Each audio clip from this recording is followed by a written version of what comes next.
The car was already totaled, yet the sheriff dared not leave, because outside were monsters disguised as humans. He could only rely on the talismans that kept evil at bay and pray he would live to see the morning. Just then, a sudden shout came from outside the car. It was the monster's way of luring humans, but the experienced sheriff wasn't fooled. Jim, however, was new to the town and couldn't sit still. He thought it was rescue workers and was about to open the door, but the sheriff immediately stopped him. He explained that those outside were not humans, but flesh-eating monsters. If Jim didn't want his son to be harmed, he had to stay inside the car until dawn, when the monsters would vanish on their own. Hearing this, Jim finally calmed down. For the safety of his son, he didn't take the risk. But what he didn't know was that an accident had already happened to his wife and daughter, who had gone back with the rescue team. Because the rescue vehicle suddenly broke down, they had no choice but to walk back to the safe house on foot. But now night had fallen, and the streets were full of man-eating monsters. When the people inside the safe house saw them approaching, they quickly raised the alarm. Everyone immediately went on high alert and refused to open the door no matter how hard the mother and daughter knocked. Because it was already nighttime, no one could be sure whether they were humans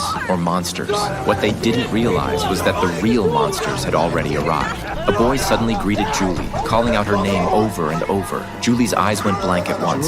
She had clearly fallen under the monster's spell. Fortunately, the deputy sheriff acted quickly and shot the boy on the spot, but the bullet had no effect on him at all. Seeing the danger escalate, the female leader urgently ordered the bald man to open the door, and only then were the mother and daughter saved. But as soon as they entered, they were tied up, something every newcomer had to go through to prevent monsters from sneaking in. The mother and daughter were soon separated. The leader reassured the woman not to be afraid, explaining that everyone here had arrived in town by accident, and they were actually lucky, because some people showed up in the middle of the night without time to understand anything, and they were immediately torn apart by the monsters outside. But the woman wasn't worried about herself. Her concern was for her husband and son still trapped in the ark.